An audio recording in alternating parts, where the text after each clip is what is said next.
mais mutu ayebi IDPS ba texte ya IDPS ndenge sengeli akoki koloba maloba wana te.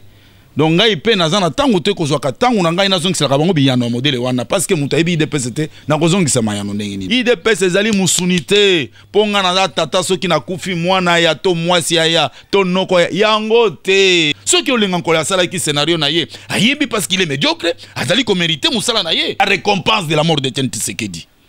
Nasi na yebisa mbala na mbala. Récompense ya liwa Etienne Tshisekedi zo komisa bango ndenge bazali. Chilombo apesi mbela apesi mitindo alobi Valentin Mobake ne participe pas à cette réunion. Nani mettre à penser na bango c'est Moïse Katumbi. Yoko yebisanga bokesene ezali entre Eliezer na Ngoï Kassanji. Ils sont de la même classe politique. Rebecca Bilendo Pukuta la Servadi na masolo ya kin masolo yo il y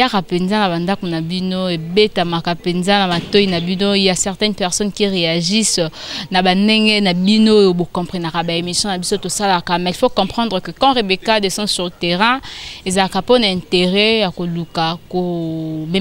information peut-être par Mokoboé, beaucoup comprendre et que ça la peut bien na bamakambo msusu koza ignorant beaucoup peut-être ba ignorant boye bitena makambo pe beaucoup yeba bobaki seli biso makanisi na bino ndenge kaka bosala ka donc boka moite lelo tozongeli lisusu ndeko Médard parce que bobenga kibiso moi mingi bobengi bengi je me rappelle encore le jour où j'avais posté l'émission sur le net. En tout cas j'ai reçu beaucoup d'appels ya bandeko ba bengi biso et puis ba pesa kibiso mituna ba Rebecca zongala nous pas ndeko Médard mais kana ko tunela biso mituna o tozana besoin toyeba.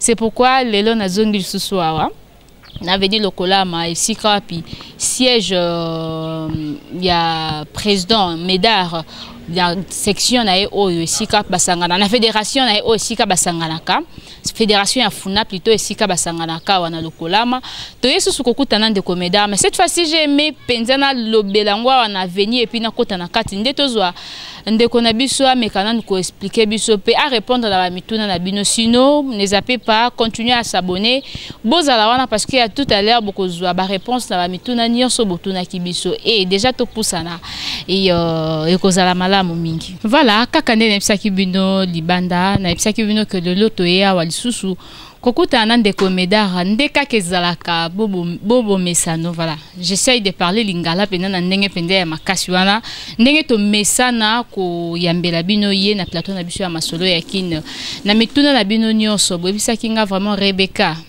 tolingi to yo kapenza ndeko Médard à répondre à la question na biso mais avant banda ko répondre à la question na bino to ko banana ko pesa mbote po biso to linga bino to zaka gentil mingi to banda ko pesa bino mbote pourquoi pas to banda ko pesa peine ndeko Médard mbote. Bonjour ndeko Médard. Bonjour maman Mopanzi Sango na pesa mbote mingi na zali ko pesa pe mbote na balandi na ngai nyonso na tango bazali na mboka na biso Congo démocratique pe na libanda ya mboka na biso Congo démocratique mbote na nyonso. Ok, mingi pona koluka pe ko attirer attention na bino sika boza ceux qui penda bozu opportunité à Roland émission na osenga bino simplement bo partager en haut parce que masolo ko beta mawa eza moi mingi sinon pona de long de Médard ndeka kanepsi ba internet na biso la fois passée émission suko to sala ki na yo ezalaki jour oyo congrès bandaki ko sala na 10e rue. Après congrès toyaki awa ndeto zwape ba avis contraire na bino po boza moko ya IDPS oyo bo travailler kana conseiller politique ya président na biso Etienne Tshisekedi atika biso depuis l'année passée. Bandeko batali émission balobi mendeko Rebecca zongana nukuna tunela biso ndeko Médard. Pourquoi a joué na o ezali rancœur ki mutema mabe na maloba na ye na émission bosato sala ki en fait. Merci Mopanzi Sango na oyo tuningai na kokamwa c'est-à-dire nga na kokamwa yango te ceux que lobi ke bandeko mususu ba lobi na sala ki ngoni na motema mabe na kokamwa bango parce que mutu soka yebi IDPS te azana vouloir na ye nyonso ya ba sentiment motema na ya loba de n'importe quoi mais mutu ayebi IDPS ba texte ya IDPS ndenge sengeli akoki koloba maloba wana te. Donc ngai pe nazana tangu te kozwaka tangu na ngai nazongisa bango biyano modele wana parce que mutu ayebi IDPS te na kozongisa mayano ndenge nini. Alors bato nyonso bake ko se retrouver na likambo esalamaka na limete c'est normal. c'est normal baza bato ya modèle moko bongo ngai ndeko medar na kende komitungisa soki nga na dalaki médiocre mbele bako bambelanga mabanga te lokola nazali kosala excellence na kati ya batexe ya parti na biso nde yango wana mabanga ezali koya na lolenge nyonso mais sengeli toyeba ke vérité eliberaka Congo démocratique pe kotikala ko libérer yango na kolanda makambo na bango te tunanga mituna nazongisa bango biyano balobi pona nini oyini Félix Tshisekedi asala onini mwana bato na yini Tshisekedi na yini Tshilombo te na yini Tshilombo Félix te système ya travail or ba texte ya IDPS na libanda ya ba texte ya IDPS wana ezali koboma pa pona nini peuple congolais espoir na ye ezali na IDPS le parti politique du changement mais soki tozo mona IDPS s'il vous plaît hein, parce que le nazolo ba IDPS c'est kabwana ngai nazana IDPS le peuple ye so kaza na IDPS nini na yebite soki ti bala pe azana IDPS nini na yebite mais nga nazolo ba en tant que membre ya IDPS le peuple c'est-à-dire biso statut nyonso tuzana la belle moko et donc eloko moko ekesenité ba texte ya parti pe et changer te tuzaka ndenge zalaki yango nazali ko répondre na lobby nazali contre ndeko Tshilombo te nazali na mauvais système na ye ya travail na kozanga ko tosa ba texte ya parti IDPS lingi koloba boye IDPS ezali d'abord état d'esprit IDPS c'est l'idéologie IDPS ezali musunité ponga na tata soki na kufi mwana ya to mwasi ya to noko yango te nazali koloba sembo bande ko bo bazali kolanda ngai na tango yo nazali koloba pour la personne physique te nazali koloba pour le fonctionnement de l'IDPS dans nos textes nde yango wana place au telemeli na côté telemeli na likambo nini c'est son travail ceux qui montaza médiocre il se qualifie il se signifie ezali résultat na ye yanga kuna na kati zali nini tozolo ba o ezali IDPS tango nyonso toyaka wandeko medar bobetelaka biso lisolo ya violation ya statut Félix Tshisekedi a violé statut ba violé penia mibeko oyo ye moko le président Etienne Tshisekedi atika mais nayebite oza président ya fédération Funawa c'est vrai que otanga pe ba statut wana oyebi au moins na article na bino maloba nini lobby est-ce que na bandeko bazolanda biso peut-être bango bayebi statut wana te nayebite soko expliquer biso article 26 ya statut na bino lobby nini pe violation statut violation nini statut nini parti nini article nini oh Félix a violé oh bino ngambo na bino yo bozo koka ko supporter te par rapport ya ba ajustement na aussi à IDPS. Merci hein na mutuna na yo d'abord ce que otuninga mutuna wana nga nazolo baboye ya liboso na lobby contre mutute ozona nga malamu na dozolo bana fonctionnement ya statut ya IDPS yo lobby malamu IDPS fonctionnement nango statut na bino na article 26 to connaître cas ya décès le président du parti est mort akufi lo lengeni ne sengeli te to remplacer président ya parti ozo kolanda ngai to sengela ki ko remplacer ye na kati ya ba organe misato ekosala intérim ezali organe nini tozali na convention démocratique tozali na secrétariat général pe tozali na commission électorale permanente ya parti ndeba organe misato wana ekosala intérim ya sanzabo moko simanango tango basali intérim ya sanza moko bango nde bako convoquer congrès ndek toke na congrès kuna toke ko élire président ya sika po toza na cas ya décès le président ne plus le président est mort alors ndenge nini ba organe misato wana oyo bako sala intérim esengeleki nyonso soki décision soki mesure bako zwango en consensus c'est-à-dire bazali ko zwango na bosangani ya bango misatu ozamona ya bango misatu c'est-à-dire na kati ya organe wana misatu esengeli bongo ezala alors lokola ba organe misatu ezalaki te ezalaki kaka organe B moko secrétariat général na yango tozali na crise juridique na kati na parti tozali na crise politique pona ko luka IDPS kwe ya na mbeba te na libulu te tokosala nini mbeba ekweli biso esengeli tolo baboye na lolenge ya bokebi IDPS eko kende na kati ya conclave ozoka jurisprudence esengeli to kende na conclave pona nini conclave oyo toko kende parce que kuna na kati tokobimisa biteni mine ya minoko ya mboka na biso do to bengaka espace linguistique ezali nini muluba za kozala na kati ya directoire mukongo akozala na kati na directoire muswahili akozala na kati na directoire pe mungala na kati ya directoire bango nyonso mine wana tango bango basangani bosangani na bango nyonso bazali kozwa likanisi moko nyonso pona lolenge ya kotambusa parti kaka pena sanza moko simanango kuna tokokende bako convoquer congrès toke na congrès po tokende kobimisa président ya sika ya parti abongo na lolenge oyo to expliquer na modèle nini po batu bayoka biso to lobeli makambo yo banda kala soki nazolo bango lelo mopanzi sango yeba yango ke na kokotuna kanga lisusu mituna ya ba Félix te parce que to sito kabwani ngana za na UDPS le peuple ngana zali ko appartenir lisusu te et d'ailleurs nazomona scénario e utaki ko salama na yebisa que la fois passée scénario parce que c'est ça ezalaki organe moko ba pesa ki yango pona ko sala évaluation ya ba organe nyonso ya corps pona transition ya bebe ya mula moko mais c'est ça wana azana qualité te ya koloba ke ngai nazo mbela ya ba parti politique pona bimisango na etando ya mboka na biso Congo démocratique yete koloba parti politique ezali ministère ya intérieur oyo esengeli ebimisa parti politique yango nde kotinda liste kuna na seni kolo maponami ezali bango te soki olenga nkolo asala ki scénario na ye ayebi parce qu'il est médiocre azali ko mériter musala na ye ngana ko kamona eloko bande ko bolanda malamu tozali ko pesa bino explication mokolo et pe bozo kozonga la explication wana on dirait na boyezangi boyebi nazo ko kamwa mingi biso bande ko congolais tozo kende tisuka wapi ozomuna na banzi n'expliquer ki toko pour l'article 26 oyo ezali mbeba muneno bazo sala nazo bana yo boye. Le président est mort. Président Koufi. El ngi kolobate sika moke lobite ke soki président Koufi mwana na ye, to mwasi na ye, sika te, to famille na ye, to munoko mboka na ye, ezalité. IDPS patrimoine national. IDPS ya ba congolais nyonso. Ils étaient 13 pères fondateurs.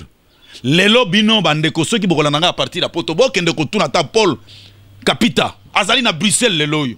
Tango IDPS botamaka bayoka ki ke soki IDPS muto akufi sokolo pakala bazwa mwasi na ye to mwana ne batia na kati ezala kite azana bon moi parce que azali parmi ba père fondateur ya IDPS baza 13 Paul Kapita azali na Bruxelles batuna eto likambona parce que nazali ko pesa ndakisa o na ye muto azana libanda mboka ba meka ko tuna soki nazokosa tango violation ya statut et salami déjà na minute oyo IDPS ezo reconnaître Félix Tshilombo neti président ya IDPS na minute oyo sikoyo bino bato oyo bo travaillaka na conseiller politique ya Etienne Tshisekedi atika biso monsieur Moubaki président Moubaki n'habite boko continuer toujours ko demeurer na ba argument parce que Congolais jusque là a voté à lobby to soutenir Félix Tshisekedi yende abimi président na biso bino na ngambo na bino na ebité soki tisikoyo bokoloba nini a déjà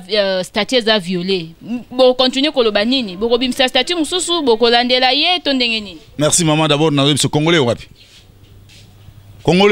Congolais ebi ke IDPS zali patrimoine ya bato nyonso babiso Congolais a ebi ke IDPS zali monoko mboka to yaza mwana tata kufi mwana kota Congolais wapi ozoloba Congolais ata moko te Congolais ata moko te ba ebi médiocrité ya bato te nazo ebisa yo et pe ozo ebisa nga ozo tunanga mutuna wana ezalité pe IDPS wapi ngana lobi ke IDPS biteni mi eza biteni mi satusiko ministère intérieur to za la publication zo salama bazo reconnaître c'est-à-dire Valentin mwana mboka Valentin Mobake azali na IDPS oya ye tobe IDPS le peuple ye Tshilombo so akopesa ngo IDPS famille biologique ye so ki te bala pe akopesa IDPS so ki primature ye ngai ina kokende kokota na lobby so ki to kabwani ngai yo kotuna nga mutuna ya Tshibala ya Tshilombo en guise de quoi na nini bango bazali ko mériter bazali na mérite de la mort d'Etienne Tshisekedi la récompense de la mort d'Etienne Tshisekedi nasina yebisa o mbala na mbala récompense ya liwa Etienne Tshisekedi zo komisa bango ndenge bazali Ndeko moko lobaki mais président Moubaki pe abengamaki moko parmi ba tango chef de l'état abandé ko benga batu à l'époque pona ko luka ko arranger banini mais yé pas bengamaki tango nyoso bino tango nyoso boza ko accuser Félix mais yé pas aki parmi bateau chef de l'état ponaki par rapport ya maramu we ko ka ko sala mboka mbutu e kotaki pe yé pas aki moko ya kati ya batu wana ngana zo kamo mama soki mutu alolenge wana tuninga loba na ye esengeli ya tanga accord malamu ayebi eloko te yango na lobi na yo mituna ya pamba ezali na misisa te bwakisa yango ce sont des gens inutiles. Il n'a jamais été congolais soki mutu aza congolais na lobaki na yo mboye mbala leki na lobi boye l'accord 98% 5 esali 2% balobi Kabila initiative ya rassemblement qui est tous na maboko ya Kamese Kabila de faux politiciens oh bazali atana comportement isa identité ba initier ba lobby le chef de l'état consulter la nouvelle figuration aux Hollanda hein c'est-à-dire le chef de l'état consulter Kabila a consulté mukolo ya lundi la majorité présidentielle plateforme na ye mardi esengeli azwa ba oyo kuna babenga maki rassemblement les opposants na lobi na yo d'abord opposants ezali question ya kozala ozali na comportement moko ezali identique soki ba lobi lelo kende komedar azali boye lelo lobi nde komedar lobi na ye pe ya kozala kana olenge wana donc ba komona nga na changer te na komona mutu ya double face tantôt nazali awa tantôt nazali kuna te alors ele ko sala manini et loko nazali ko mingi bande ko boyo kabino ngana ko comprendre te ya loko la batino so na classe moko effectivement le premier il est na le dernier mutu na mutu azo komi ko kesana na lolenge azali ko zwa mate ya na classe yango pende batu mutu akotuna ngai ke Valentin Moubaki pe akendaki nazolo ba bien la nouvelle formulation initiée par le rassemblement. Nouvelle formulation initiée par le rassemblement, le chef de l'État consulte. Landanga malam. Bon landanga malam. Elingi koloba boye. Kabila salani. Abanda ko consulter. A consulter majorité. Et comme na ngambu ya opposition. Na opposition wana. Na butu ya lundi réunion ekoti ko banda 20h du 2h du matin. Chilombo apesi mbela apesi meeting à lobby, Valentin Moubaki ne participe pas à cette réunion. Nani mettre à penser na bango, c'est Moïse Katumbi. Moïse Katumbi mettre à penser na bango. Pour que Valentin Moubaki ne participe pas à cette réunion. Ils savent bien, na Moïse Katumbi, tout le monde qui était dans la réunion, baza batu ya lolenge moko, c'est-à-dire des médiocres à médiocres. Baboyi Valentin, parce qu'il savait bien que Valentin fait toujours mérite ya oyo ya esengo ya peuple congolais pour les changement. Alors Salinine, na mardi wana, to komi na ba 10h. Babenge mwana mboka Valentin Moubaki. Oh, vous êtes attendu, bino majorité, bino rassemblement, bozo zelama, na chef de l'État pour ayamba bino. Valentin mwana Moubaki, a lobby malamu ke non, ngai nazali ko engager rassemblement, te mutazali ko engager rassemblement, ezali Chilombo. Bon tout na Chilombo, ba lobby toyebisa kiye. Toyebisa kiye. Aboyi. Hein, landangai, ba yebisa ki bango. Or ba zui option na kati ya réunion na bango ya butu de 20h à 2h du matin, nous n'allons pas à la consultation de M. Kabila. Ils étaient tous presque achetés par Kabila. Parce que Kabila pèse un bon ok. Moi je demeure ce que moi je suis. Bino bozala na simanangai. Na alors nana linga koboya. Muto koboya ngo azate. Bazo kende na nkuku. Nana wanga na kango. Bazo sala kula. Alors simanango deuxième appel lisusu. Abi mais non. Bozelanga na tuna bango. Tango atuni bango. Balobino to leva ki option que tu la consulter par le chef de l'État, par Kabila. A tout mais comment? Comment bien boké na réunion sans oh non en tout cas limbisa. Ozo na ngai kuna na kati abengi Martin Fayulu, abengi Delice Sanga, abengi Elisanga Bonganga bazaki sokimine, abengi bango non lokola bino bondimi to kende na bino na consultation ya M. Kabila to kende. Ndeba yokani fuba kende ko kuta na epa ya Martin Fayulu en diagonale na Grand Hôtel. ya Kinshasa bake Valentin Mubaki azeli plus de 2 heures de temps mutu moko ayete tala ba humoriste bakangami bango nyonso sika moko oh biso tozali na ngamba tuni me bilo juste bozabi to kana ki na ngongo tozali parce que to se concerter avant to kende la consultation oh tozali na ngambo ya cimetière ya Gombe alors mais non vous avez aventurier comment to kana modèle wana te Valentin rentre chez lui tango azongi epai bo landangai mutu na ozala susute bo ba congolais modèle nini. Vous désorientez les gens parce à maintes fois toujours personne n'a pas réponse. Bonjour qu'on maîtriser en côté. Alors qu'est-ce qui se passe? Valentin a commis nandaku. Tant a commis nandaku, il est 14h. Coup de téléphone nani protocole d'État. Oh non, monsieur Valentin, vous êtes attendu, le chef de l'État vous attend. Abi, pour la confirmation, il y a un message de Sangai, l'équipe Sangai, directeur de cabinet, monsieur Kabila, donc monsieur Némi. Némi a lobby que effectivement vous êtes attendu par le chef de l'État. Valentin Milengeli a Kendaki. Pour Valentin, il n'est pas passé la nuit. Valentin était clair de sa sortie na rencontre de monsieur Kabila. Lobby, oh, et Sengela qui a lobby qui est clair. Je suis arrivé ici pendant la journée, au grand jour. Il y a comme Valentin. Pas qu'un enveloppe et singa et PC Melingaïté, le corps Kabila zoko pesa bango bambongo partout. Hein? Nanyo yaza le corps Valentin Mubaki. Na bango nyoso qui est comparable à Valentin Mubaki? Personne. Donc makambo yo bande ko ya poto bolo bakabilo bolo bate. Yeba likambo zo tuna mutuna no eza sur quoi? Basé en quoi? Tozolo bazali pasi parce que Congo démocratique na modèle oyo et cause la pasi to ko bongisa kamboko na biso mokolonie. Surtout bino ba panzi sango za la correct. Vous faites la honte de la presse congolaise. Vous savez qui ça va tout sonner. Moyen de baser que somba bino, au côté wangambo basombi, côté wangambo basombi. Donc vous n'avez jamais été correct. Vous savez la battu à solo. Donc on peut savoir une information modèle on est toujours sur la bino. Tant que vous publiez ango, bateau monsieur baser autour de mituna modèle. Parce que vous parlez peu. Mutuna. Tant que tozonga kawa, eza poto lukato meka un peu ko répondre parce que mutune koya totuni au répondre mais mbalasima batu bakobenga biso lisusu batuni mutuna par rapport ya makambo bakoyo kolobi yango monito yaka mingi awa tozongaka et c'est pas la première fois ce n'est même pas la deuxième fois o n'habite sur zata 10e fois oyo info 16 ezo ya kozwa yo pona koluka un peu ko faire comprendre bato nyonso bazo comprendre te jusque là mais je crois que nana bimala moi si j'ai na biso moi muke parce que à chaque fois sona koluka auto solaka o atakaka biso ba journaliste n'habite eloko nini o reprochaka pa na biso ba journaliste mosala na bino ya ko panza sango bosala ngondenge sengelité donc bino actuellement en RDC la presse congolaise qui est le 4e pouvoir ezali soni surtout oyo bazali ceux qui national ceux qui appartient à monsieur Kabila donc la majorité présidentielle dans des bêtises. Un groupe de journalistes avec Moïse Katumbi. Alors, tina nini to bisarabino nini. Toute la presse est à la station il y a chaîne il y a na station il y a radio, to na ba chaîne na ba télévision, presse écrite na audio, c'est-à-dire bokomi na bino na fanatisme ya ba individu moyennant quelque chose. Bozo désorienté, ceux qui peuplent les Congolais, les a désorientés, ils ont bino ba journalistes. Bozo qui sabat tout soni na mboko. Wana ils a peut-être na ba journaliste yo ciblé. Attends na ciblé yo personne qui ba lobby yo peut roulanda ndenge moko.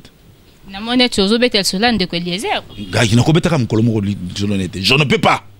Je ne peux pas. Na lobby na yo na koki ko betali solo na yete. Je ne peux pas.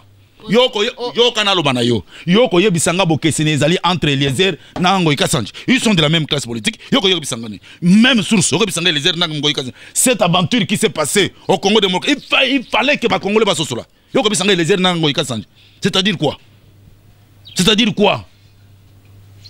je ne peux pas m'aventurer na amplifier loko yeza scénario.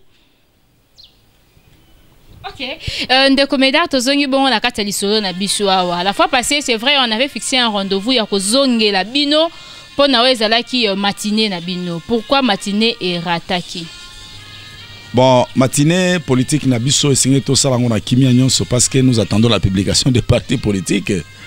Pour kotali ça parce que esengele ke ba congolais nyonso ba yeba IDPS le peuple, IDPS le peuple. Ezali peuple congolais. na kati ya IDPS. Ce qui te comprendre bien. Et ben la fois passée, parce que tu me qui un peu autour de ma question, je crois expliquer en gros, mais on a plus que mais un peu que faire comprendre des bandes de Bazolanda biso. IDPS est Sato. Ils sont divisés en 3 parties. IDPS est dirigé actuellement par Félix Tilombo. IDPS est dirigé par le président Moubake, le président Valentin Moubake. IDPS est dirigé par le président, le premier ministre Bruno Tshibala.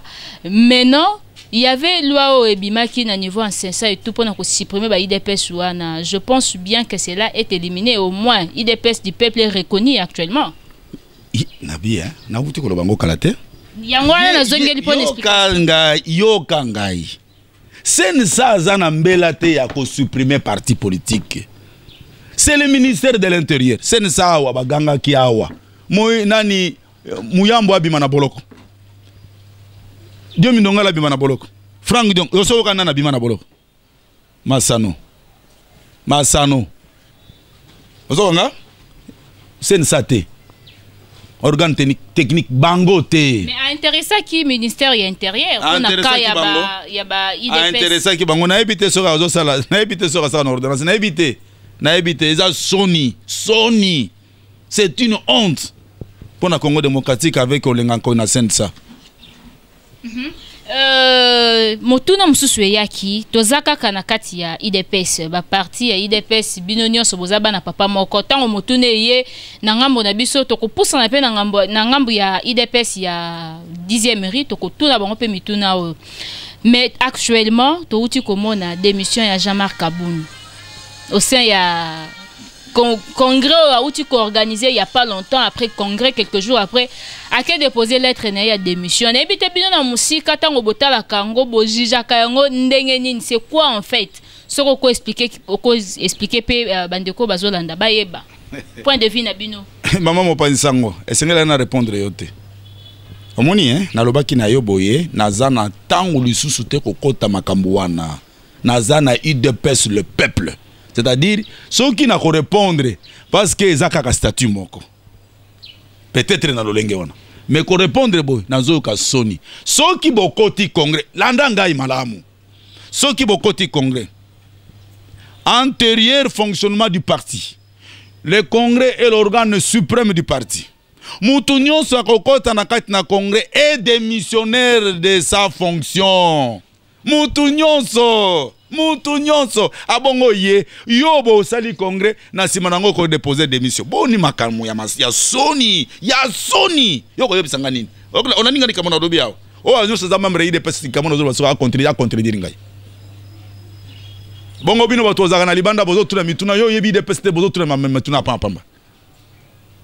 Eza Sony na minito yo lokola bango soki ngai na isengana lobate mama ko ya kolobisanga makamna kolobate esengeli kaka comité préparatoire ya congrès na bango nde ezali ko sala na tango wa mkuseo tim makambo ya sika ko salama yoko bisanga makambo Sony ya modele bongo pona nini ko ikisanga makambo Sony wana te ya lokola nazo kokota pe na lifelo wana na bango nazana lifelo wana na bango na kokota yango te.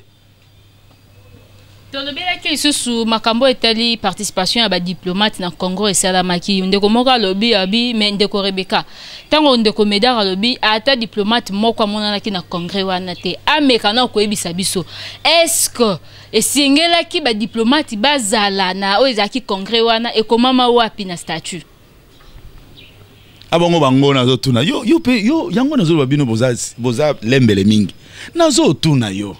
Dans le qui a sali diplomatie, Fachi a sali diplomatie, haute diplomatie, a sali yango, diplomatie yango sali wap. Parce que ici à Kinshasa, que le miroir de la capitale, le miroir de la République démocratique, ba chancellerie Moutetundi. Et nous sommes en contact permanent na bamboka o nyonso yo ba chancellerie na bango ezali. Ya lobby ba sali diplomatie. Ada keno ba ko sali diplomatie on a sia mai to na kati ba province ya Congo démocratique. Hein? Nde sengeli koyeba bo tuna ka mituna eza ya Sony te mituna ya solo ndeko Medara zali ko répondre bino elingi ko loba boye tango balobi ya sali diplomatie makasi o ya gagné tala visibilité lingeza la taba mona taba corps diplomatique na kati ya congrès. Le congrès est un organe suprême. Au début il y a des invités, il y a lolenge nyonso hein bazalaka na kati ba membre ba parti politique oyo bozana bango ba ami ba membre par exemple ba diplomate ba yé ba institution internationale to ba organisme international boko ko inviter bango pe ba ya ko assister ouverture na bino c'est tout ba monaki moko tomi balé tomi sato zéro elingi kolobaka botika munoko na bino na lokuta. Et toujours kaka na besoin il y a un peu qu'on répondre parce que c'est vrai je peux avoir la compétence il y a qu'on répondre bah parce que je n'ai pas seulement reçu de messages par-ci par-là bah commentaires na ozaki émission à la fois passée mais j'ai reçu aussi des appels il y a la compétence wana te il y a qu'on répondre bango na combo ya IDPS du peuple. Et sengelaki na ya na bino moko batwa IDPS du peuple bon mais quand un peu ko répondre na mituno ba lobby IDPS Félix a trahi papa na ye Félix a trahi papa na ye ba est-ce que mona mwana nini akoko trahir papa na ye moko mutuna wana na tuna kyango ndeko moko na kati ya sanga kombo ya mutu wana na répondre ye po mutu wana na mbarasima ko tuna société na tuna kyango to yo kana loba na yo toza ba africain tozali ba africain tozali na coutume na biso tozali na mibeko ye tamboli ya bamboka na biso yo so mona papa akufi ti lelo mbula moko bozo sala masano na koma papa na bino epe na bokundi ete oyo azo tuna wana mokolo tata na yo oyo atuna ki mutuna wana papa na yo ya boti yo akufi yo ko tambola bitambola tambola hein toza ba congolais ozala muswahili ozala muluba ozala mukongo ozala mungala biso no toza ndenge moko na etamboli soki papa akufi boke sénégalité ozo kanga ozo nanga balamu nde yango wana hein yoko tuna ngambu tuna wana IDPS na tango yo si le président akufi d'accord c'est pour tout le monde. L'enterrement du président, ce n'est plus le membre de l'IDPS. Et ça, d'abord, il y a famille. Qu'est-ce qui fait ceux qui ont allé plus tard? Maman, Limbi Sanga est aussi au Kabwana.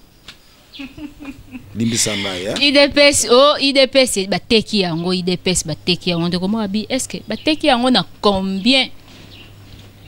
On de komeda ako banda ko lobela biso atango nyoso IDPS, Félix ateki IDPS, Félix ateki IDPS. Ateki yango na combien? IDPS n'est pas à vendre. IDPS ezali marché piété. IDPS ezali blanchesserie te. Mbeba na yo soki osali etumbu ekolanda yo. Ekolanda yo. Même ndenge tozali na lobi ke ezala chibala, ezala chilombo, ezala mobaki. Biso nyonso tozoko travailler kaka na statut B moko. Toza na label moko, drapeau moko eloko elongwete. Meka koteka yango. Ekoteka makate. Yango pe sokolaka batu ya bosoto te po akoma sembo akoma pepele akoma kitoko. E sokolaka te o sali muyibi na yo, o bomi, o yibi kuna pe ezali kopesa yo etumbu. Merci beaucoup Ndeko Médard. Je crois que Bandeko Ebelo bakomela kibiso Ndeko Jean-Paul na Europe. Je crois qu'aujourd'hui quand même réponse na mituna na yo mais au moins tolingi pe to suki sapena na motuna poto koko longwesiko te sans pour autant to ebape vision ya président Moubaki actuellement awa matinée salamité pour bozozela ba mekampe ko bimisa o ezali ba parti politique. Vision ya président Moubaki na IDPS du peuple ezani ni penza o ko convaincre pe belé ya bato bazolanda parce que la majorité ya bato bakomela kibiso pe baza ba combattant. Mais nakoyoka badur na yo nakoyoka message na yo lansaki apparemment bazaki convaincu te bazaki ba monaki penza obimisi ki mutema mabe moko boye tandis que Félix azane pe capable ya cause siko azalaki tango siko IDPS eza divisé maintenant botika eza reconnu maintenant que président Moubaki a dirigé IDPS na ye président Félix Tshilombo pe a dirigé ya ye et puis tozukuna président Bruno Tshibala a dirigé ya ye ya bino IDPS ya président Moubaki IDPS du peuple vision na bino eza nini au peuple congolais ako profiter na ngwa lobake oui bato nde bazolo babosolo otulinga mutuna malam mais le peuple est au centre. Le peuple est au centre dans l'IDPS Peuple azali na centre ya makambu nyonso na mboka na biso Congo démocratique. C'est le peuple. Peuple basé la nini. Azali peuple azali na souveraineté, c'est le peuple qui est souverain. Ozolo nangai? N'a pas de réponse. Seulement le peuple qui est au centre. Alors, peuple wana tango en fait bangonde baza na centre ya makambo nyonso. Mais tango bazotala baza représenté par président Moubaki. Président Moubaki abongiseli bango nini parce que jusque là tâtonnement ya opposition ezaka kana mboka na biso.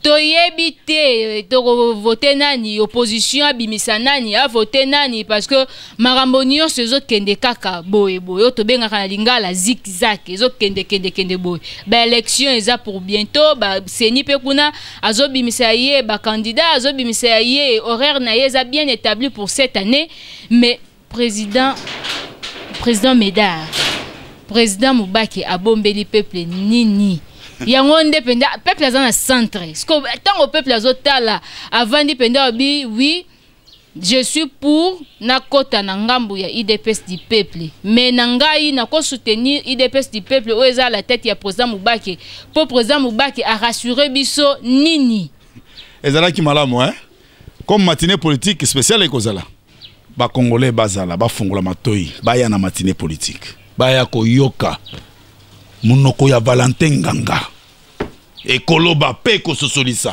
congolais nyonsa koyeba sembo pe nzela ya kolanda pona Congo démocratique yoko sala comparaison ko ya koyebisa ngai ba politique o wapi na mboko oyo o wapi oyo miyibi bango niso na poche ya Mr Kabila nazo yebisa yo eza la majorité présidentielle eza la société civile eza la ngambo oyo babengi opposant mutu moko n'a jamais été comparable. Baza comparable na Valentin Moubaki te. Mutu moko te. Ba médiocre na ba médiocre. Mutu te. Soni bazo yikisa na Congo démocratique. Comme on est nani? Na mutu lelo. Na bi ba ya na matinée politique spéciale. Mwana mboka Valentin Moubaki akoloba. Akosema. Akolobisa. Et pe tokoyeba azali zengamambo. Ok, merci beaucoup. Je crois que Bandeko Balandi Biso, Bosepeli Mingi, na Ozaki débat na Biso ya lelo na Ndeko Médard, et silité. Parce que tant à lobby, peuple congolais, boya na matinée. C'est vrai que Bino Bato Boza Musika, le kola Bachimina, papa na Biso Chimina, Motema ya Mignonne Kalanda, et Sika Boza na Kati ya Cap Town, Bokoza la pena makoki ya koya wate. Au moins que eza la fondation ici na ndeko na biso Emma Meda donc peut-être yonde okoza la peut-être sokoza na Congo ou na Kinshasa okoza na mali baku ya koya mais ba camionnette mbola descenda Simo Kimbangu Akim Kabongo bokozwa penza bilili wana à travers émission na bino bolandaka mingi masolo ya kine na Rebecca Bilendo Pukuta la Servadi. Je crois que invitation à biso ezala monoko Ndeko Médard déjà signalé biso beaucoup à l'informer à travers émission na bino masolo ya kin. Je crois to comme na suka Ndeko Médard quelque mbote na bandeko balandaka yo na message moko soko bakisa po na bandeko nyonso baza confuse jusque là. Merci na sepeli na mutuna oyo po na yebisa bandeko nanga ba congolais baza na mboka na biso Congo démocratique pe baza na libanda mboka Congo ezali sous occupation. Na sous occupation yo ezali congolais ye moko azwa le devant ya détermination pour Congo démocratique to tika système wana et surtout nazoloba mingi na ozo kostala na mboka na biso ezali mawa parce que détermination na engagement ozo mona congolais ye azo wanga na mboka na malamu atekelango bato bazoko ya makolo putulu pe bayoko bazo kuta soki wapi na babiteni ya ba couper bakoya wa ba changer Congo est comme un modèle mosusu eza yango te bana mboka soki bozana libanda na biso Congo démocratique toza la biso nyonso liboke moko likanisi moko bolingo moko esengeli ete na lolenge tozali awa élection ekotikala kozala te ekozala te tozwa le devant mboka na biso to benga na ba médiocre nyonso simanango tovandi tobongisi tobimisa Congo démocratique place ezali biso moko ba congolais tokotikala kobongisa be maponami ya mboka na biso ezana ba scénario ezo c'est là ah ezo tambola mboka na biso te bato ya ba nationalité soki ba uta wapi soki ba uti wapi o élection ezali kutute alors yango na lobi ke vraiment to sanga na biso nyonso ezali ndeko Médard afingi mutute ndeko Médard nazoli ko pesa bino ba précision na mituna nyonso ezali ndenge ni senge to tambola parce que tozali batu soki to tambola na lolenge ya nyamu e ko pesa pasi pona mboka na biso Congo démocratique batu nyonso likanisi pe elike na biso po mboka na biso ya solo ekoma mboka ya mobeko pe démocratie evanda mbote na yo pesi banani na pesi mbote na bandeko bazali kolanda ngai mingi na tango nazali ko pesa mbote na professeur Kiringa vraiment esengo na professeur Kiringa parce que conclave kalamingi te nazali ko pesa mbote na professeur Vangu na Afrique du Sud kalamingi te tozali na conclave na biso esengo to mesana nango jipe manga ya biso conclave kalamingi te papa Nestor o nyose sengeli boloba tomoni sama na tango nyoso elombe na pesi mbote mingi na Suisse esika oyo zali nazali ko pesa ndeko Billy na France na pesi mbote mingi nazali ko pesa mama Justine Kasavubu mama Sosola politique a dénoncé Kamabe ezali malamu na pesi mbote mingi na pesi pe ndeko Jacques Matanda lukumu na ndeko ndenge ozali ko sala musala wana longonya pona mboka na biso Congo démocratique nazali ko pesa mbote na bandeko na biso Ikala Ngwemi na pesi mbote na mama Mado na Londres nazali ko pesa mbote na bandeko oyo nyonso peut-être balobi ndeko Médard azali ko bosa na biso nazali ko bosa na te na yebi lolenge bino bozo ko sala pe na ndenge makanisi na biso po tolongwa na kati ya bizarre o ya situation tozana ngo na Congo démocratique pour Congo démocratique vraiment to kindenango liboso peut-être bande konanga nyonso bazola nanga o bazana États-Unis na PCP mbote na mama ngalula mpandangila mama na pesi mbote mingi sika yo zali lukumu ingela kaka pona UDPS etala ka parti monene oyo eza ya peuple congolais mama na pesi mbote mingi na zali ko pesa bande nyonso ndeko Edi na Canada ndeko Edi benga ezali esengo pona biso to kende na kati na conclave ekozala esengo mingi na pesi bandeko oyo nyonso bazo kanga na tango oyo mbote na bino na pesi pe mbote na papa Hilaire na Londres na pesi bino nyonso mbote mi bandeko na ngai. Merci beaucoup. Sinon nga pe na pesi mbote na bandeko bo mesana kolanda Rebecca Bilendo Pukuta la Servadi mingi famille Pukuta bana nyonso ya libota Pukuta en tout cas na pesi bino bambote mingi Chimina Kajikai motema ya Mignon Kalanda en tout cas bambote mingi na Cap Town en Afrique d'ici de Sika Bozali et pourquoi pas na ba maître nyonso baza na kati ya Poto Europe Belgique Paris et Sika bozwa kapenda libaku ya kolanda émission na bino masolo ya kin ba maître Hakim Kabongo le préféré maître camionnette Mbola descendant Simo Kimbango balobi bon retour déjà na kati ya Belgique na bandeko nyonso balanda ka Rebecca en tout cas bambote mingi et pourquoi pas na équipe mobimba info 16 tonton Mwinga mobali ya Syrie makasi wa simbi coordination ya info 16 sika pi botala rapenza ba image oyo na kitoko ne elengi frère Richard Madeka esiko zali papa Richard en tout cas bambote mingi na libota mobimba et pourquoi pas bambote na yo epsi image oyo na sima ya caméra Aaron Lubamba o pasunga kanga tango nyonso na terrain tango tokita kapenda pona komemela bino ba information ya malonga sino pona lelo na lingaka bino mingi pona lelo na suki nanga wa mais ba masolo ezebele pe toko beta yango déjà tozui rendez-vous prochainement na IDPS du peuple na oezali matinée ba yekoza organisé pour bientôt déjà bon luka boyeba président Mobake abombeli congolais nini pour congolais dans le centre ya oezali parti du peuple hein parti IDPS du peuple peuple ndazana kati ya centre président Kolobanini à la prochaine avec bande konabiso ya IDPS du peuple au revoir.